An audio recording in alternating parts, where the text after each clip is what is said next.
हाय, hello friend, कशा आहात तुम्ही? आय होप सगळे ठीकच असताल. तर माझ्या कुकिंग चॅनलमध्ये तुमचं मनापासून स्वागत करते. आणि हो फ्रेंड्स, ही जी रेसिपी आहे ना, स्किप न करता असाच व्हिडिओ पुढे कंटिन्यू पाहत राहा. आणि हो फ्रेंड्स, आपली रेसिपी स्टार्ट करण्याच्या अगोदर माझ्या चॅनलला सबस्क्राईब केलं नसेल तर प्लीज माझ्या चॅनलला सबस्क्राईब करा आणि ही रेसिपी स्टार्ट करूया. तर मी तुमच्यासाठी एक रोज नवीन काही ना काही अशी रेसिपी घेऊनच येतच आहे. आजही घेऊन आलेली आहे. तर मी तुमच्यासाठी एक मस्त असं नवीन पद्धतीची म्हणले तरी काही हरकत नाहीये. कारण आपण आतापर्यंत कुकरमध्ये बनवली असेल ही रेसिपी. तर आज आपण कढईमध्ये अशी ही रेसिपी बनवूया. तर तुम्हाला जसं-जसं व्हिडिओ पाहताल ना, तसं-तसं तुम्हाला ही रेसिपी तुम्हाला कळून जाईल, की मी काय बनवत आहे. तर तुम्ही तर पाहत असाल, की मी कढई घेतलेली आहे आणि गॅसचा फ्लेम चालू केल्याच्या नंतर इथं थोडंसं मी जवळपास अर्धी वाटी इथे घेतलेली आहे गावरान तूप. जर तुम्हाला तेल हवं असेल, तर तुम्ही ह्याच्यामध्ये तेल पण टाकू शकता. आणि नंतर इथं 2 कांदे जे मोठे-मोठे आहे ना, त्याला मी जे राउंड शेप म्हटले तरी काही हरकत नाही बरं का. कांदा उभा घेतला तरी काही हरकत नाही. आधी आपलं जे तूप आहे ना, तूप चांगलं गरम झाल्याच्या नंतर थोडंसं एक टेबलस्पून घेतलेला आहे मी जिरा. जिरा चांगल्यापैकी आपल्या तुपामध्ये तडतड होईपर्यंत लाल करून घेतलेला आहे. आणि तुम्ही दुसरीकडे पाहता असाल, कांदा टाकल्याच्या नंतर छान असा लाईट गोल्डन करून घेतलेला आहे. म्हणजे खूप असा जे कांदा आहे ना, मी प्रत्येक वेळेस काय करते, कांदा जे आहे ना लाईट गोल्डन होईपर्यंत चांगला त्याला मध्ये परतून घेते. तर ह्यावेळेस मी काय केलेलं आहे, जी कांदा आहे ना, थोडासा लाईट गोल्डन होईपर्यंत करून घेतलेला आहे. कारण ती रेसिपी आहे, त्या रेसिपीला आपला कांदा खूप असा लाईट गोल्डन नकोय. त्यासाठी तर मी थोडासाच परतून घेतलेला आहे.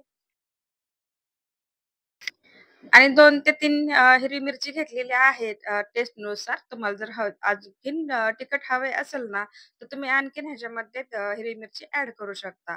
आणि नंतर तुम्ही पाहत असाल, की ह्याच्यामध्ये 1 टेबलस्पून टाकलेलं आहे आलं आणि 1 स्पून घेतलेलं आहे लसणाची पेस्ट. दोन्ही मिक्स केल्याच्या नंतर चांगल्यापैकी परतून घेतल्याच्या नंतर मग मी ह्याच्यामध्ये काय केले, चिकन जी आहे ना, जवळपास माझी रेसिपी आहे तर मी आज क्वांटिटी थोडीच ठेवलेली आहे. कारण मेंबर तेवढे आहे म्हणल्यावरती जास्त बनवून उपयोग नाही. त्यासाठी मी इथे काय केले, अर्धाच किलो चिकन घेतलेलं आहे आणि माझं जे तांदूळ आहे ना, अर्धाच किलो आहे.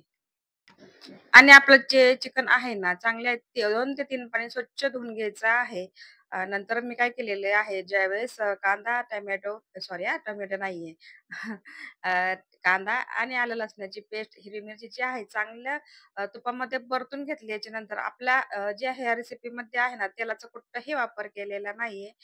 नंतर मी काय केलं, जे चिकन आहे ते ॲड केल्याच्या नंतर चिकनला पण मी अशाच 10 मिनिटं काय केले, गॅसचा फ्लेम कमी करून त्याच्यावरती मी असंच शिजवून घेतलेलं आहे. म्हणजे थोडंसं चिकन बॉईल केल्याच्या नंतर मी परत तुम्ही पाहत असाल, की झाकण काढून पाहिलं तर माझे चिकन जे आहे ना, छानपैकी असं थोडंसं बॉईल झालेलं आहे. आणि आपलं चिकन बॉईल होत आहे तोपर्यंत इकडं तुम्ही पाहत असाल, की आपले जे महत्त्वाचे जे मसाले आहेत, तिथे मी घेतलेले आहे 2 ते 3 दालचिनी घेतलेली आहे, 2 ते 3 लवंग घेतलेले आहे, तेजपत्ता घेतलेला आहे आणि 7 ते 8 जे आहे ना, तर लाल मिरची घेतलेली आहे आणि 7 ते 8 हे तुम्ही म्हणलं तरी काही हरकत नाही. इथे मी घेतलेलं आहे काळी मिरी आणि हे जे मसाले आहे ना आपल्या मिक्सरमध्ये दरदरा म्हणजे अशा एकदम बारीक पावडर पण नाही. थोडंसं, थोडं-थोडं असं जाड-जाड ठेवायचं आहे मिक्सरमध्ये. आता मी ह्याला बारीक करून घेत आहे. आणि जे काही मसाले आहे ना आपल्या प्लेटमध्ये काढून घेतल्याच्या नंतर मी मिक्सरच्या जारमध्ये ट्रान्सफर करत आहे. तुम्ही इकडे पाहत असाल, की हिरवी मिरची मी 2 ठेवलेली आहे. कारण नंतर लक्षात आलं खूप तिखट होईल आणि मला ही जी रेसिपी हवी आहे ना, तर तिखट नाही फक्त मीडियम अशी पाहिजेल आहे. जर तुम्हाला जर तिखट हवं असेल, तर तुम्ही ह्याच्यामध्ये लाल मिरची आहे ती तुम्ही वाढवू शकता. आणि आपली पावडर रेडी झालेली आहे. आणि पावडर तुम्ही पाहत असाल कशाप्रकारे मी केलेली आहे. तर ते खूप महत्वाचं आहे. एकदम बारीक करून घ्यायची नाही. थोडीशी जाडसर ठेवायची आहे. तर जे आपण इकडे तुम्ही पाहत असाल, की चिकन कशाप्रकारे बॉईल होत आहे. म्हणजे पूर्ण बॉईल झालेलं नाहीये. हे फक्त 10% बॉईल झालेलं आहे. तर ह्याला आपण काय करणार आहेत आता, जे मिक्सरमध्ये मसाले काढले आहे ना, ते हे मसाले डायरेक्टली सगळे टाकून द्यायचे आहे. तुम्ही पाहता असाल की मसाला जे आहे ना, मी सगळं टाकून दिलेलं आहे. आम्ही ह्याच्यामध्ये मटण मसाला, चिकन मसाला, होममेड मसाला अजिबात इथं यूज केलेला नाही. फक्त जे मसाले तुम्हाला दाखवलेत ना, तेच मसाले ह्याच्यामध्ये मी ॲड केलेले आहे. तरी वगैरे कोणताही मसाला मी घेतलेला नाही. फक्त गरम मसालाच घेतलेला आहे आणि लाल मिरची घेतलेली आहे.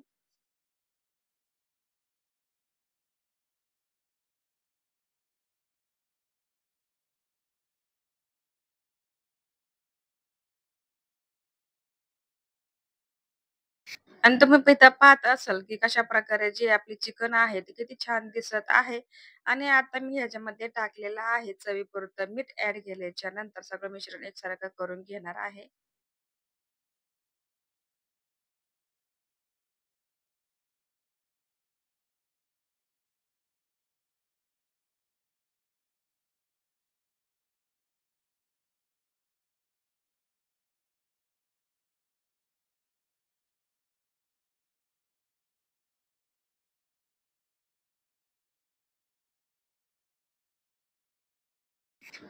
आणि हो फ्रेंड्स, आपली जी रेसिपी आहे ना, तेलाचा न वापर केलेला आहे, मसाल्याचा न वापर करता, इतर मी पाण्याचा पण अजिबात वापर केलेला नाही. जी रेसिपी आहे ना, ती फक्त आपली काय आहे, की दहीमध्येच आपल्याला जे भात आहे ना, जे चिकन आहे, ते फक्त शिजवून घ्यायचे. काय केलंय मी जवळपास आहे ना, अर्धा किलो माझे चिकन, अर्धा किलो माझे तांदूळ होते ना, तर फक्त मी अर्धा लिटर दूध सॉरी दही आणलं होतं आणि त्यातलं फक्त मी अर्धा कप ठेवलेला आहे आणि बाकीचे ते दही आहे ना, मी फक्त थोडासा वाढवलेला आहे. 1 किलोला अर्धा किलो दही वापरायचं आहे. अर्धा किलोला फक्त पावशेर वापरायचं आहे. मी इथं पावशेरपेक्षा थोडं जास्त घेतलं कारण मला माझ्या रेसिपीमध्ये दही खूप आवडतं. कारण ज्यावेळेस आपण बिर्याणी बनवतो ना, त्यावेळेस ती बिर्याणी खूप छान होते. त्यासाठी मी दह्याचा वापर थोडा जास्त केलेला आहे. आणि इथं जी मी दही टाकलेलं आहे, तर तुम्ही तर पाहत असाल की पाण्याचा न वापर करता फक्त दहीमध्ये आपलं जे चिकन आहे, आता ह्याला मी असंच परत झाकून ठेवणार आहे. एकसारखं पूर्ण मिश्रण केल्याच्या नंतर तुम्ही इकडे पाहत असाल कशाप्रकारे आपली जी रेसिपी आहे किती छान दिसत आहे आणि तरी वगैरे तुम्ही पाहत असाल की अजिबात कुठेही नाहीये. आणि जे कोण डाएट करत असेल ना, तर त्यांच्यासाठी ही रेसिपी खूप छान आहे, की कारण ह्याच्यामध्ये कोणते मसाले, तेल म्हणजे काहीही त्याचं प्रमाण जास्त नाहीये, अजिबात काहीच नाहीये. तर हे डाएटमध्ये पण तुम्ही ॲड करू शकता. तिथे तुम्ही पाहत असाल, की जे आपलं चिकन आहे, तर 50% जवळपास बॉईल झालेलं आहे. तर आता आपण ह्याच्यामध्ये काय करणार आहोत, जे तांदूळ आहेत, ह्याला मी स्वच्छ धुवून घेतल्याच्या नंतर जर तुम्हाला डायरेक्टली जर टाकायचं असेल न धुता, तुम्ही टाकू शकता. तिथं मी तांदूळ माझे धुवून घेतलेले आहे अर्धा किलो. आता ते पण मी सर्व काही मिश्रण एकसारखं करून घेत आहे.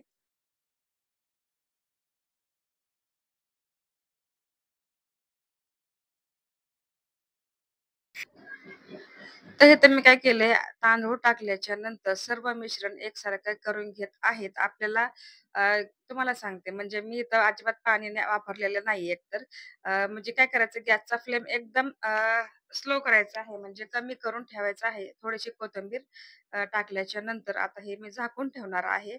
गॅसचा फ्लेम चालू केल्याच्या नंतर म्हणजे 30 मिनिटं करेक्ट 30 मिनिटं ह्याला मी अजिबात पाहिलेलं नाहीये. माझा जे भात आहे ना एकदम फुलून असा एक तयार झालेला आहे.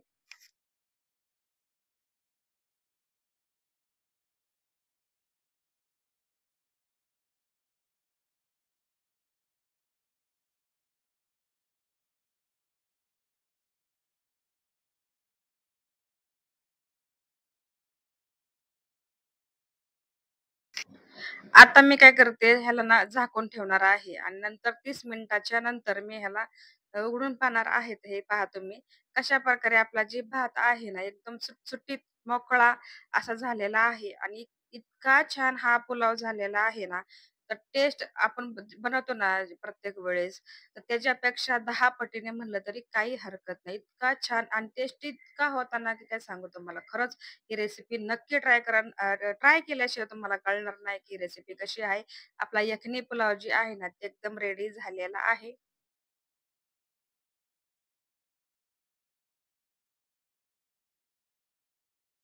फायनली माझी जी चिकन यखनी पुलाव आहे, रेडी झालेली आहे. तर ही रेसिपी तुम्हाला कशी वाटली?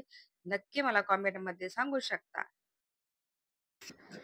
चला तर मग फ्रेंड्स, हा व्हिडिओ मी इथंच एंड करते. ज्यांनी हा माझा व्हिडिओ पाहिला असेल ना, त्यांचा मनापासून आभार मानते आणि हा व्हिडिओ मी इथंच एंड करते. भेटूया नेक्स्ट व्हिडिओमध्ये. तोपर्यंत माझ्या चॅनलला सबस्क्राईब करा. व्हिडिओ आवडला असेल तर व्हिडिओला लाईक करा आणि चॅनलला सबस्क्राईब करायला अजिबात विसरू नका. आणि जेवढं होईल तेवढं फ्रेंड्स शेअर पण करायला विसरू नका. आणि असंच तुम्ही मला साथ देत राहा. मला आणखीन माझ्या व्हिडिओ बनवायला मला उत्साह येईल, की मला सपोर्ट भेटेल, की हो माझ्या फ्रेंड्सला माझे हे व्हिडिओ आवडतात, की चला इथं मी आता हा व्हिडिओ आहे ना एंड करते. भेटूया नेक्स्ट व्हिडिओमध्ये. सर्वात महत्त्वाचं खात राहा. बाय. Take care.